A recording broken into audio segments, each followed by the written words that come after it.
Assalamualaikum, jumpa lagi di modul literasi numerasi kelas 6, tema 1, subtema 4, hari kedua.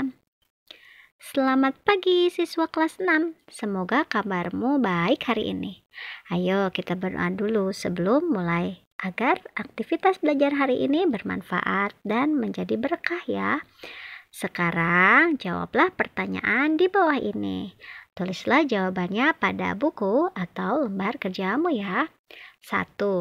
Bagaimana kondisi lingkungan di daerahmu hari ini? 2. Apakah lingkunganmu memiliki udara yang segar dan air yang bersih? 3. Adakah permasalahan lingkungan yang terjadi di daerahmu? 4. Apa yang telah kamu lakukan untuk mengatasi permasalahan lingkungan hidup di daerahmu? Ayo membaca.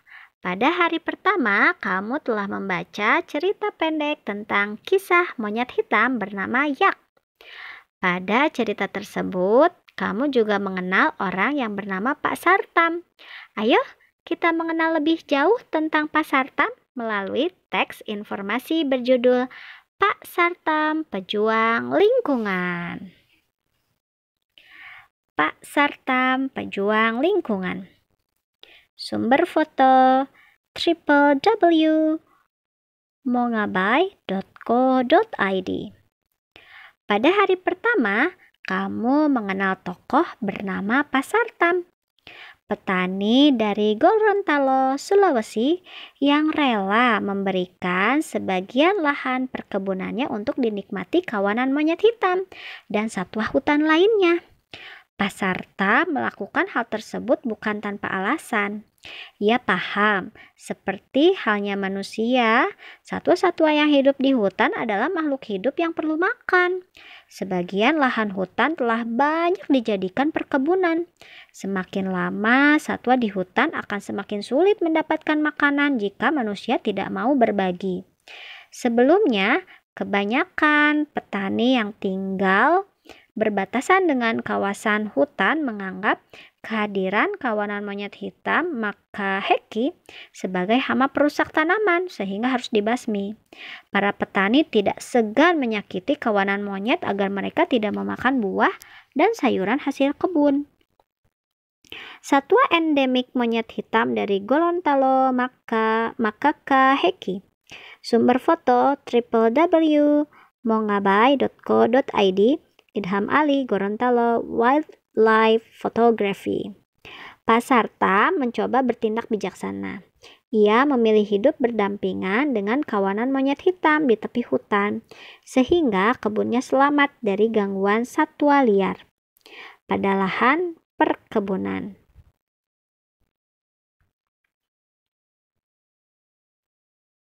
Pada lahan perkebunan yang berbatasan langsung dengan kawasan hutan, Pak Sartam menanam aneka jenis tanaman buah-buahan yang tidak pernah ia panen. Pak Sartam merawat seluruh lahan perkebunannya dengan baik. Semua tanaman pada lahan khusus itu diperuntukkan bagi satwa liar yang datang dari hutan, terutama kawanan monyet hitam. Ia membiarkan monyet-monyet hitam menghabiskan tanaman yang ada di lahan khusus tersebut dan memanfaatkan sebagian lahan lainnya untuk kebutuhan keluarganya. Jika satwa-satwa liar itu sudah menikmati buah-buahan di lahan khusus itu, mereka tidak akan turun ke area perkebunan warga. Tanaman para petani pun akan aman. Menurut Amsurya Warman Amsa dari Organisasi Burung Indonesia, tindakan Pak Sartam itu berjasa menjaga kelestarian kehidupan flora, tumbuhan, dan fauna hewan yang ada di hutan, terutama satwa liar seperti monyet hitam, burung rangkong, dan babi hutan. Pak Sartam dianggap berhasil mempraktikkan sistem pertanian ramah lingkungan. Berkat jasanya tersebut, Pak Sartam dinobatkan sebagai BirdLife Nature's Hero of BirdLife International, suatu lembaga konservasi yang berasal dari Inggris. Pemerintah daerah Kabupaten Pohuwato menyebut Pak Sartam sebagai inspirator lingkungan tahun 2019. Jika semakin banyak petani meneladani tindakan Pasarta, kehidupan satwa endemik atau hewan khas dari Gorontalo seperti Macaca heki tidak akan terancam punah. Setelah kamu membaca cerita di atas, jawablah pertanyaan di bawah ini. Tuliskan jawabannya pada buku atau lembar kerjamu ya. 1. Siapakah Pasarta? 2. Mengapa Pasarta tidak memanen tanaman di kawasan yang berbatasan dengan hutan? 3. Mengapa Pasarta dianggap berhak menerima berbagai penghargaan? 4. Apa yang dimaksud dengan hewan endemik? 5. Tuliskan penghargaan apa saja yang diperoleh Pasarta. 6. Jelaskan bagaimana tindakan Pasarta dapat membantu kelestarian hidup hewan endemik Macaca heki. 7. Menurutmu, apa amanat atau pesan yang ingin disampaikan? Bacaan di atas. Silahkan kerjakan ya. Ayo menulis.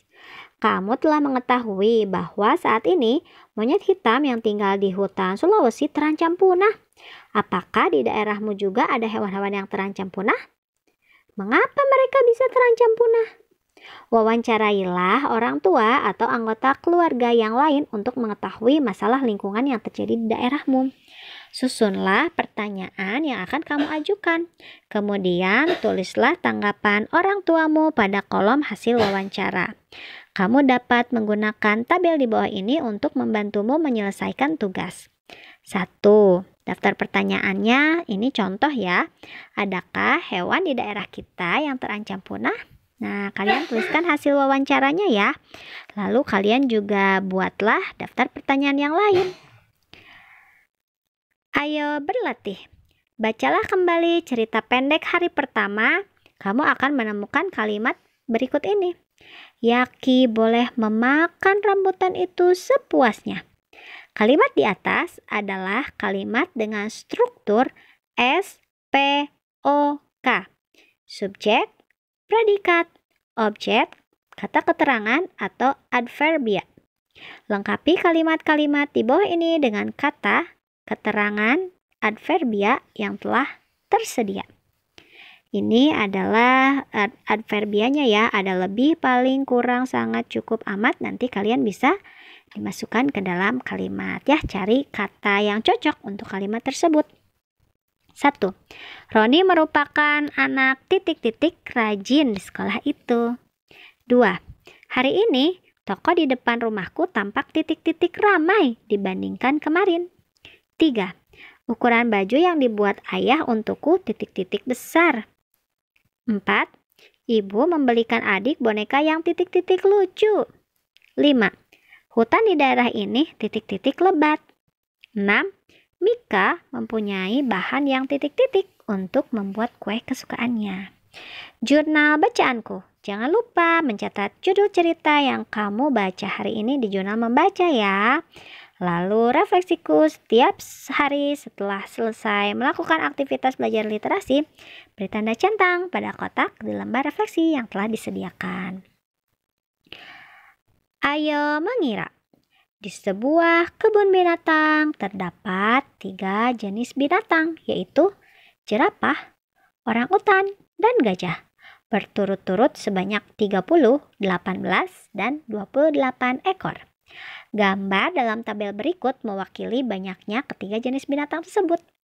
Nah, di sini jerapahnya digambarkan ada 5 jerapah ya. Nah, 5 jerapah ini bernilai 30 ekor. Berarti satu jerapahnya bernilai berapa ya?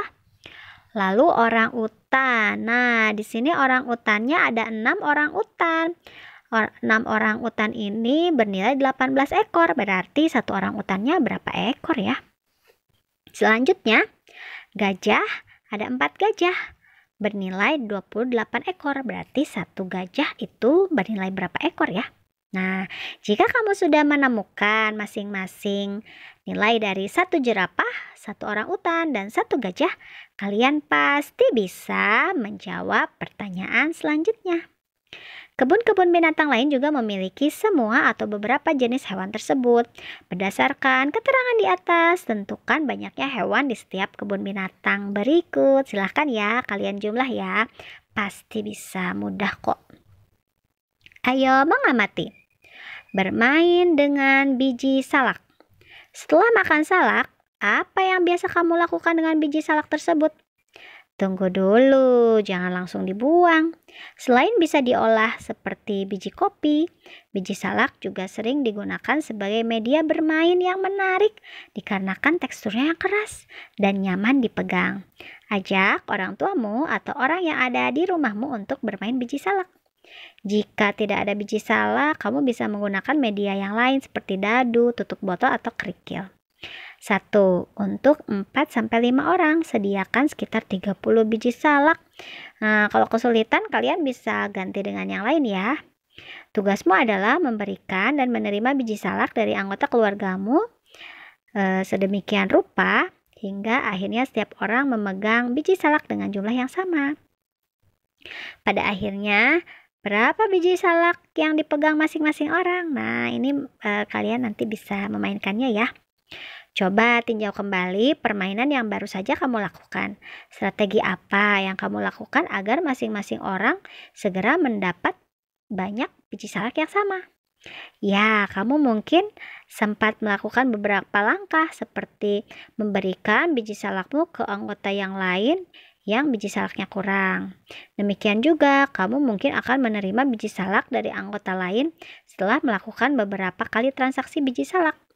Kamu dan masing-masing dari anggota keluargamu akan memperoleh banyak salak yang sama di akhir permainan.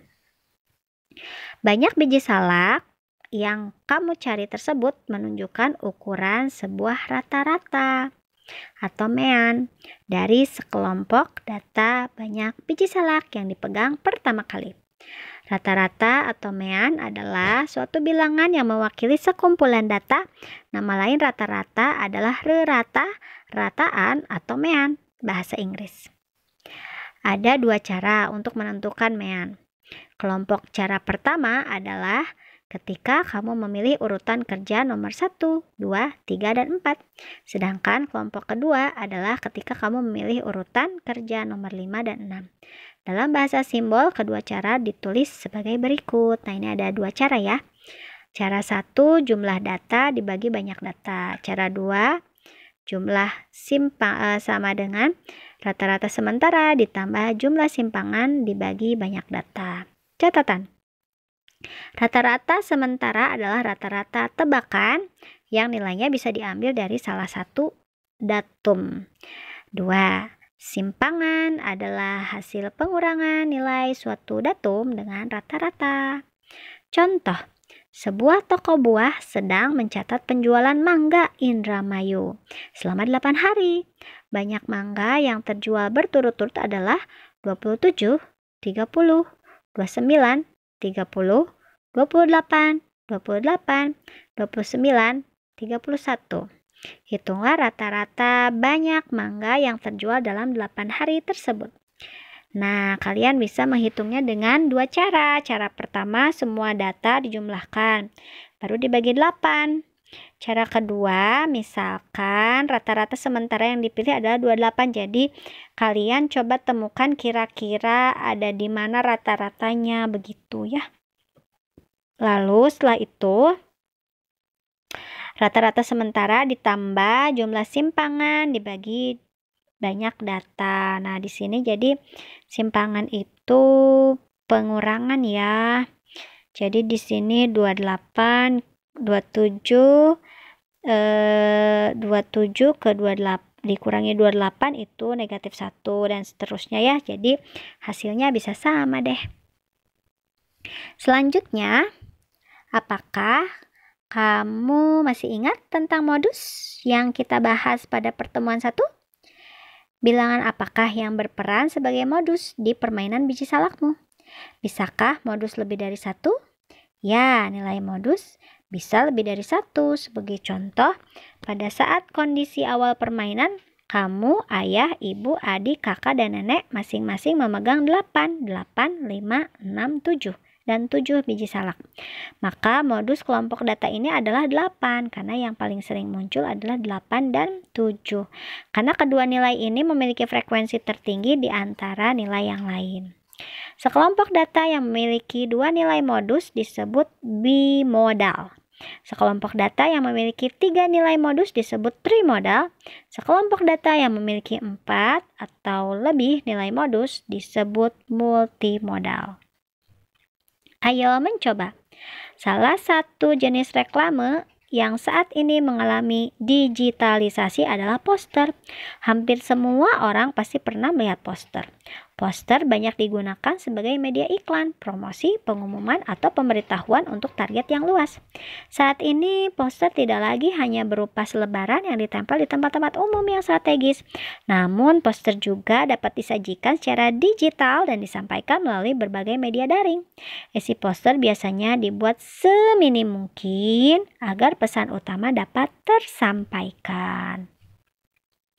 Berikut ini poster yang menggambarkan kondisi populasi orang utan pada tahun 2016. Pahami poster tersebut, lalu jawablah pertanyaan yang ada di halaman berikutnya. Nah, ini ya posternya ya. Kalian bisa perbesar agar bisa melihatnya. Nah, lingkari jika ya. Jika pertanyaan di bawah ini benar atau tidak jika pernyataannya salah. Pernyataan populasi orang hutan Sumatera paling sedikit dibandingkan populasi orang hutan lainnya di Indonesia. Benar atau tidak ya? Nilai modus dari data banyak populasi orang hutan diwakili populasi orang hutan jenis PP worm bee. Apakah benar atau tidak? Walaupun habitat orang hutan Sumatera lebih sempit daripada habitat jenis orang hutan lain, kepadatannya paling besar di antara jenis orang hutan lain. Benar atau tidak? 2. Perhatikan kembali diagram populasi orang utan berikut ini. Nah, ini ya ada populasinya, lalu ada jumlahnya. Nah, lalu kalian silahkan tentukan rata-rata populasi orang utan jika ditinjau dari jenisnya. Sertakan perhitunganmu. Ayo berlatih. Kerjakan semua soal berikut ini dengan menyertakan alasannya. 1. Dalam semester ini, Yudi mengikuti ulangan harian matematika sebanyak 5 kali. Nilai yang ia peroleh pada ulangan tersebut berturut-turut adalah sebagai berikut. 75, 80, 60, 100, dan 75. Tentukan rata-rata nilai Yudi. 2. Berikut ini adalah hasil ulangan matematika 12 anak. 8, 5, 7, 7, 6, 8, 7, 7, 6, 8, 6, 6. Tentukan A. Banyak anak yang mendapat nilai di bawah rata-rata. B. Modus data hasil ujian. 3. Anggrek adalah salah satu bunga khas Indonesia yang banyak digunakan sebagai penambah estetika rumah. Ada banyak jenis anggrek yang dijual. Diagram di bawah ini merupakan hasil penjualan anggrek di toko Pak Guntur dalam 1 hari. Nah, ini ya. Nah, kita perbesar. Pak Guntur lupa tidak mencantumkan berapa banyak anggrek Cattleya yang terjual. Namun ia ingat rata-rata atau mean penjualan hari itu mencapai 7 pot. Berapa banyak anggrek Cattleya yang terjual? Silahkan jawab ya. Refleksiku. Setiap hari setelah selesai melakukan aktivitas belajar numerasi, silahkan mengisi kolom refleksi.